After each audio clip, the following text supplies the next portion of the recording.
Thank you very much. Actually, this follows the meeting we had. I can see friends from JNU SU as well and JNU TA. This press conference is another act of solidarity to JNU and through JNU, the very idea of higher education in this country. I've said it enough. We have also moved in for the short duration discussion on what is happening in JNU. Let's hope that it is taken up, although it shall be almost hoping against the hope, because you know how things are decided. To friends from the media and through them to our friends in JNU, whether JNU SU or JNU TA, you are struggling, and please count us in. We have said it a number of times. We are with you because you are not struggling for your personal benefit or something which has happened to you and to your persona. You are fighting to save an idea, and the idea is under attack. And if you are not able to preserve it, I think we are going to lose precisely everything. Right from day one, when in the February month of 2016, if I'm correct, everything started, I believe the first voice of opposition was from JNU. Today, there are many voices of opposition all over the country. But you were the first one. And an university became the focal point, the nucleus for talking about decent and other issues. So, not taking much of your time, I'll rather ask my colleagues, because you won't believe, although I have not studied in JNU, but I am introduced in parliament by other parliamentarians. He is from JNU. तो JNU के साथ एक दिक्कत है कि एक तो होते हैं JNU वाले और एक होते हैं JNU टाइप्स. तो वो JNU टाइप्स के चक्कर में मुझे थैंक यू. मैं नाउ रिक्वेस्ट संजय भाई. देखिए, जैसा मनोज जी ने कहा कि भाई JNU कई मामलों में चर्चा में इसलिए आया कि वहां से विरोध की पहली आवाज इस सरकार के खिलाफ उठी. सरकार के खिलाफ, व्यवस्था के खिलाफ एक अपनी स्पष्ट सोच रखने वाले लोग JNU में रहते रहे हैं और समय समय पर उन्होंने अपनी आवाज उठाई है. इस बात की चिंता किए बगैर कि केंद्र में कौन सी सत्ता या कौन सी सरकार बैठी है, उन्होंने लोकतंत्र के हक में, संविधान के हक में, इस देश के जो संवैधानिक ढांचे और लोकतांत्रिक ढांचे को बचाने के हक में अपनी आवाज समय समय पर उठाई है. और क्योंकि एक ऐसी सरकार देश के अंदर बैठी है जो लोकतांत्रिक संस्थाओं का मर्दन करना चाहती है, जो संवैधानिक संस्थाओं का मर्दन करना चाहती है, जो शैक्षणिक संस्थाओं को अपने हिसाब से चलाना चाहती है, इसके कारण से मैं समझता हूं ये टकराव की स्थिति पैदा हुई. क्योंकि आपको मोदी जी के राज में सोचने की आजादी नहीं है, बोलने की आजादी नहीं है, अपने विचारों को रखने की आजादी नहीं है. तो अगर आपके खिलाफ कोई चीज थोपी जाएगी, आपके ऊपर कोई चीज थोपी जाएगी, तो आप उसको कब तक बर्दाश्त करेंगे? कभी ना कभी तो वो चीजें फूट कर सामने आएंगी. लेकिन जो इससे भी ज्यादा खतरनाक बात है, वो बात ये है, मैं समझता हूं कि अगर आप डेमोक्रेसी के अंदर सच की आवाज बुलंद करना चाहें, या आप कह लीजिए कि अपनी विचारधारा को प्रकट करना चाहें, अपनी सोच को प्रकट करना चाहें, तो आपको देशद्रोही पेंट कर दिया जाए. यह बहुत ही ज्यादा खतरनाक बात है जो पिछले 4 सालों में बहुत सुनियोजित तरीके से केंद्र की सरकार के द्वारा की गई. और मीडिया के मित्र यहां हैं, मुझे माफ कीजिएगा, इसमें उनका साथ पूरी तरीके से मीडिया ने दिया. जिस प्रकरण से JNU सबसे पहले विवादों में आया कि साहब वहां कश्मीर के आजादी के नारे लगे, दिल्ली की सरकार ने उस पर मजिस्ट्रियल इंक्वायरी कराई. कहीं कोई ऐसा, ना कोई ऐसा टेप मिला, ना कोई ऐसा ऑडियो मिला, ना कोई ऐसा वीडियो मिला, ना कोई इसके कोई साक्ष्य मिले. लेकिन पूरे देश में क्या प्रचारित किया गया कि भाई वहां तो कश्मीर की आजादी की मांग करने वाले लोग बैठे हुए हैं और इसलिए देशद्रोही संस्था है। उस संस्था को ही देशद्रोही बताने का काम किया गया। और हो सकता है कि आपको मेरी बात पे यकीन ना हो, लेकिन जब आप गांवों में जाएंगे, छोटे कस्बों में जाएंगे, तो कहीं ना कहीं ये बात जो फैलाई गई, लोगों के दिमाग में ये बात बैठ भी गई है गलती से। अभी मैं मध्य प्रदेश में प्रचार करने गया था, तो वहां मैंने केंद्र सरकार की और राज्य सरकार की नीतियों के बारे में अपनी बात रखी। और जब मैं मंच से उतर रहा था, तो एक साहब मेरे पास आए गाड़ी के पास, उन्होंने मेरा हाथ पकड़ के कहा कि देखिए आपने बातें तो बहुत अच्छी की, लेकिन आपने कन्हैया कुमार के खिलाफ कुछ नहीं बोला। मैंने कहा भाई कन्हैया कुमार कौन, देश के प्रधानमंत्री हैं या मध्य प्रदेश के मुख्यमंत्री हैं, कौन है कन्हैया कुमार? अगर मैं एक सरकार के खिलाफ बोल रहा हूं, उसकी नीतियों के खिलाफ बोल रहा हूं, उसकी विचारधारा के खिलाफ बोल रहा हूं, तो इसमें कन्हैया कुमार के बोलने के, उनके खिलाफ बोलने की बात कहां से आ जाती है?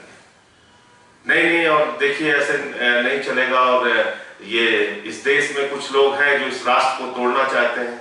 हमने कहा कौन से लोग हैं? इसको कौन आइडेंटिफाई करेगा, कौन तय करेगा कि राष्ट्र को कौन तोड़ना चाहता है? वो लोग आइडेंटिफाई करेंगे जो लोग देश के अंदर मॉब लिंचिंग करा रहे हैं, जो गाय के नाम पर कत्ल करने वाले लोगों को माला पहनाते हैं, उनके सरकार का मंत्री, वो लोग इस बात को तय करेंगे कि कौन देशद्रोही है, कौन देशभक्त है। तो सबसे बड़ी मुसीबत ये है जेएनयू के साथ, मैं ज्यादा समय तो नहीं ले रहा हूं, तो ये सबसे बड़ी मुश्किल है कि आज जेएनयू की जो खूबियां हैं वो तो बहुत पीछे चली गई, लेकिन जेएनयू के बारे में जो बुराई प्रचारित की गई है वो बहुत अच्छे से लोगों के दिमाग में बैठ गई है, और इसको निकालने की भी जरूरत है। और इसके साथ साथ जो आपका विरोध है उसको कम करने के बजाय और मजबूती से उसको तेज करने की जरूरत है। उसमें सारे लोग आपके साथ खड़े हैं। मैं अपनी पार्टी की ओर से भी कह रहा हूं, हम भी आपके साथ खड़े हैं, हमारी पार्टी भी खड़ी है। पार्लियामेंट से लेके, सड़क से लेके संसद तक, जहां जैसी जरूरत होगी आपके साथ हम खड़े हैं। जो कहा जाता है कि इनकी बदल भुड़कियों से हम लोग डरने, दबने और झुकने वाले नहीं हैं। हमारा संघर्ष जो है वो जारी रहेगा। ये अपने राह पर चल रहे हैं, हमको अपनी राह को सही साबित। सांसद साथी उन्होंने बताया है, हमारी सब लोगों की यहाँ बैठे हुए भूमिका हुई है जो वो दोनों ने बताई है।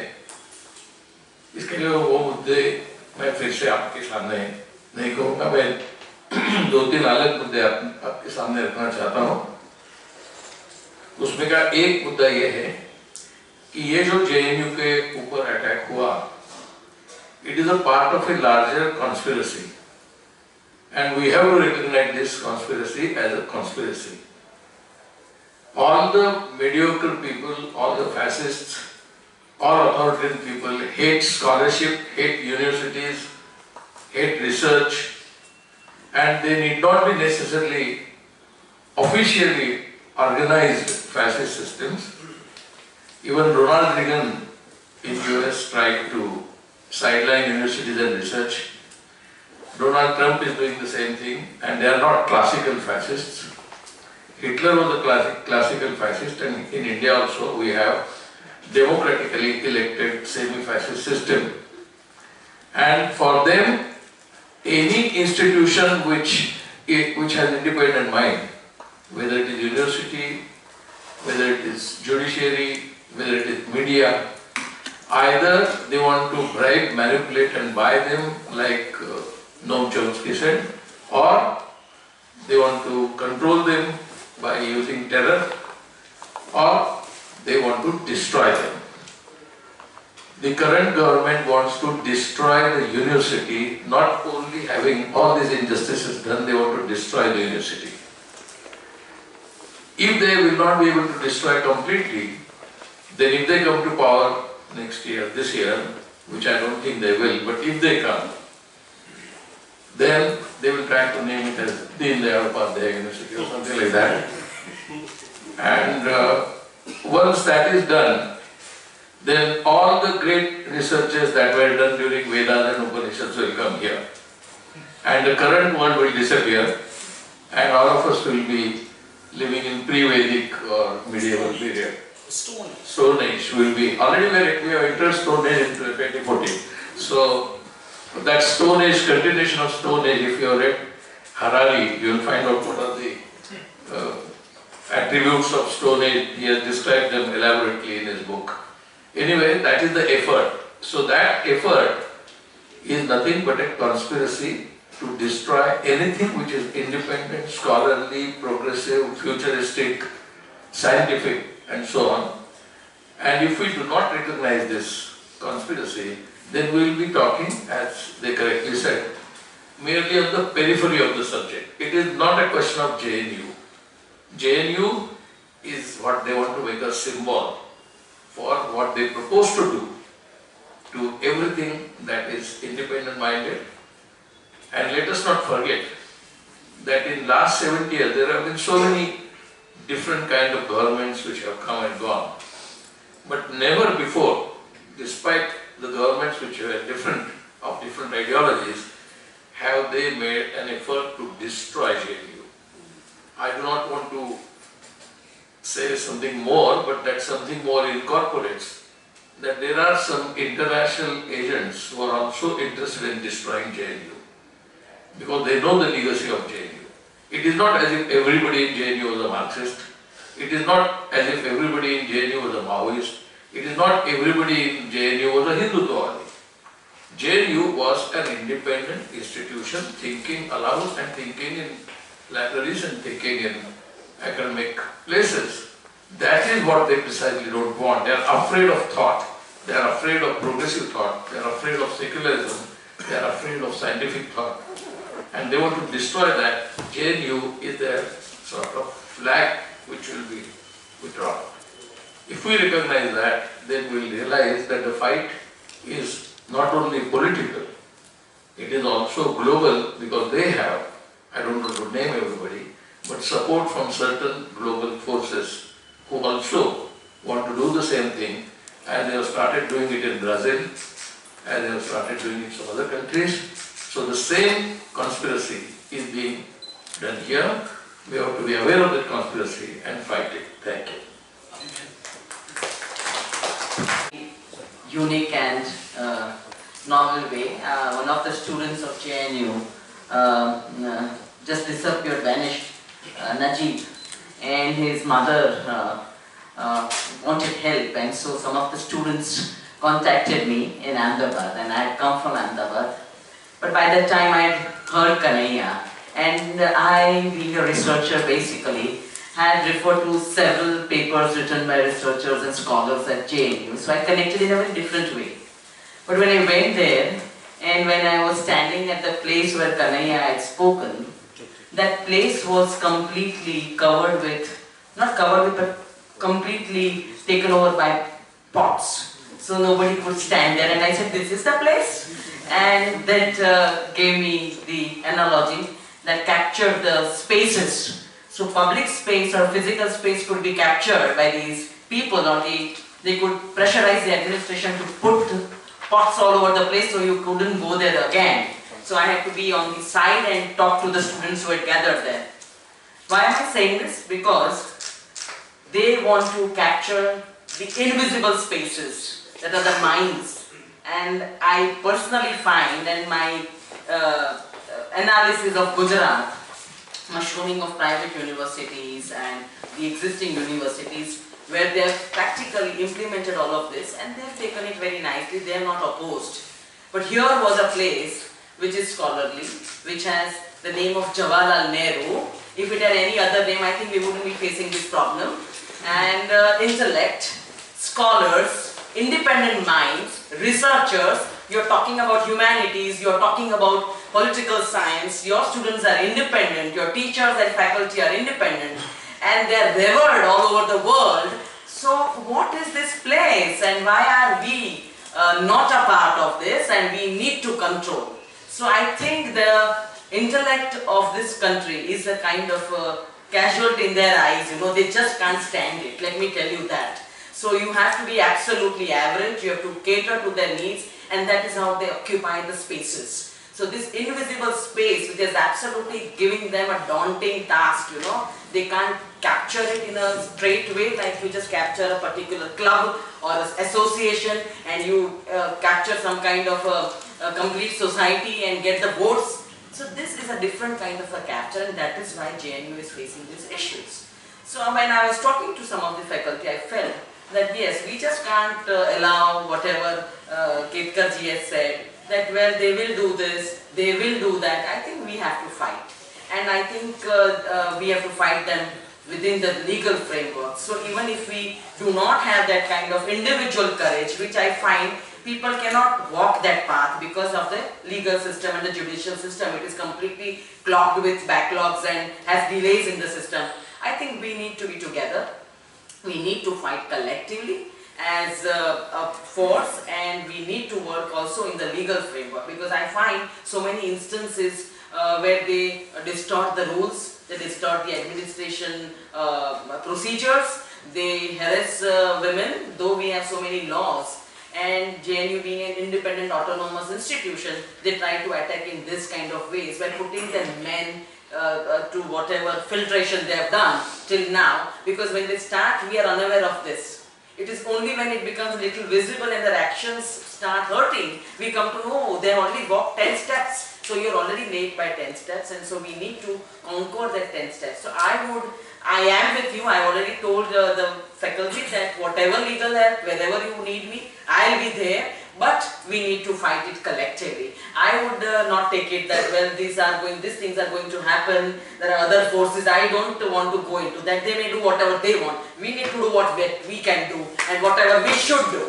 So that is what I believe in. That is my personal mantra. So I would say that yes, I have interacted with Noam Chomsky in the Silicon Valley, but he was at that time 10 years younger. He had a different thing. Today he is speaking a slightly different, deviated thing from whatever he was speaking earlier, and he is now in Arizona and not in New York or Silicon Valley.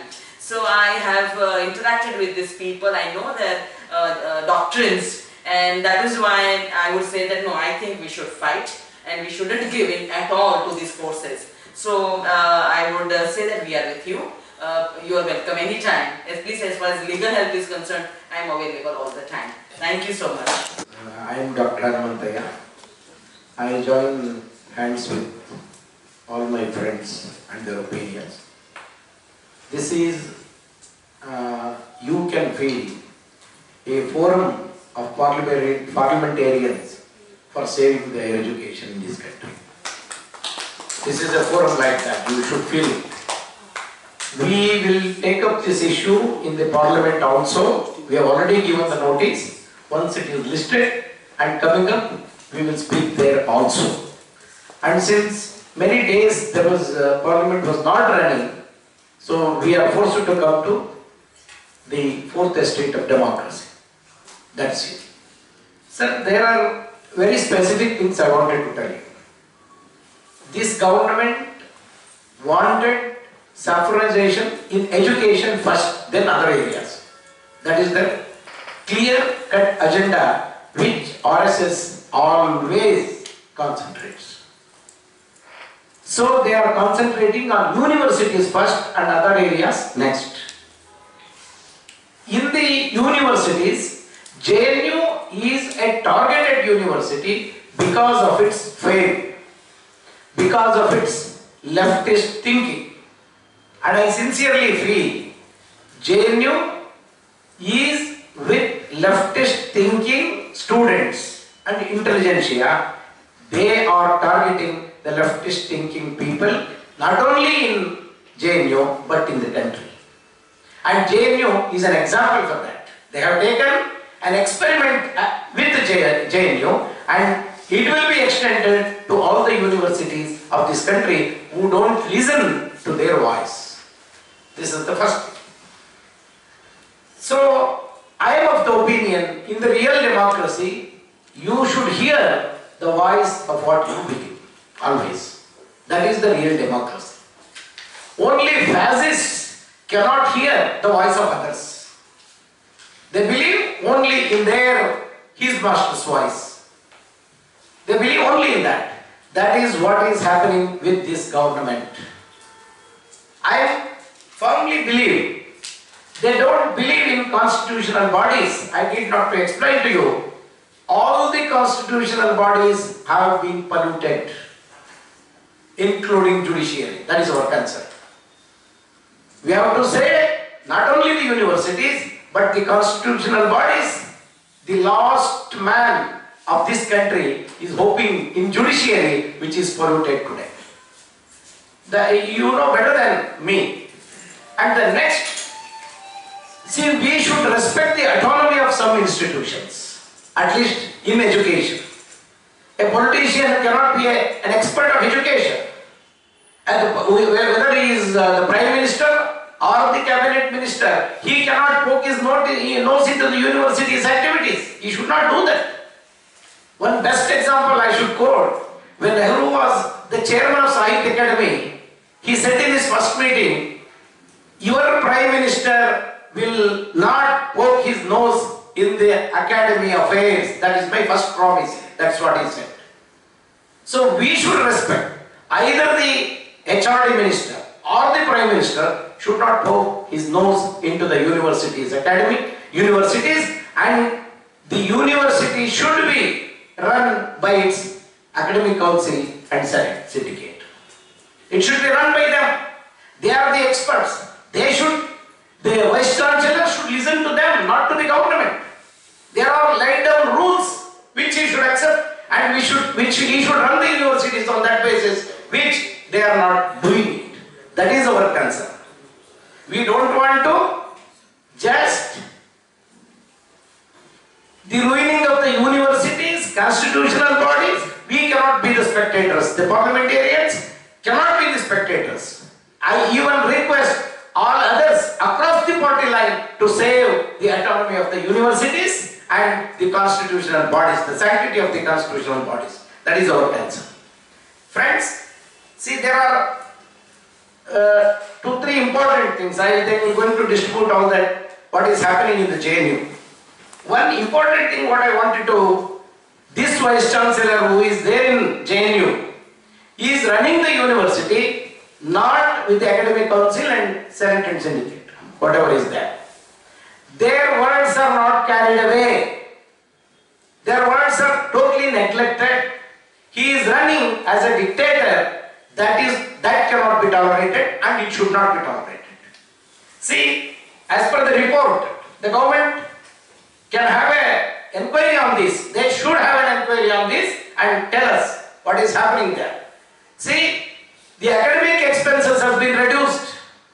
The admissions have been reduced. People across, students across the country from different backgrounds used to come here and study, and they have been stopped here. I was told that about 89% of academic, this thing has been cut. 89% of security charges has been increased.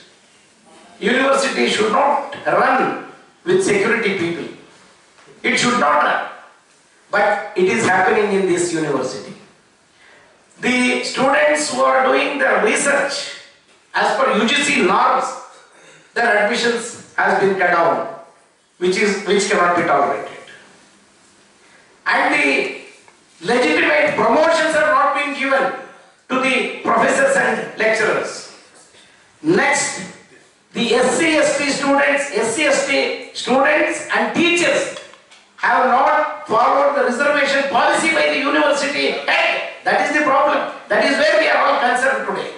So this is not only in JNU, I said this is only an experiment. So it is being done in all the central universities. That is our concern. So we don't allow universities to become the experiments of the saffronization, the experiments of the RSS agenda. We don't want to leave that. So we are with them. We are going to rise in the parliament. If not given, we will join the university students to protest also in front of anybody's office, anybody's residence. This is our assurance. Thank you very much. Anmataji said rightly that is behaving like a dictator. A dictator who functions on WhatsApp forward. That's all the more worrisome. In view of the detailed, whatever stated position, on behalf of my colleague, in view of misgovernance, blatant misuse of power, we immediately asked for an inquiry, pending which he should be removed from his position. That's what, because as a representative of this country, the people of this country, I think we cannot be mute spectator that an idea is being destroyed, a university is being decimated. We are all with you, and we place this on record. Together with this document, we'll write to HRD Minister, we'll seek an appointment, maybe till 8th if it is not possible, because the session is on. We'll meet on 9th, and before that, if it comes in short duration, and I'll ask one of my colleagues to put it in 0 hour also. Yes. Put it in 0 hour, because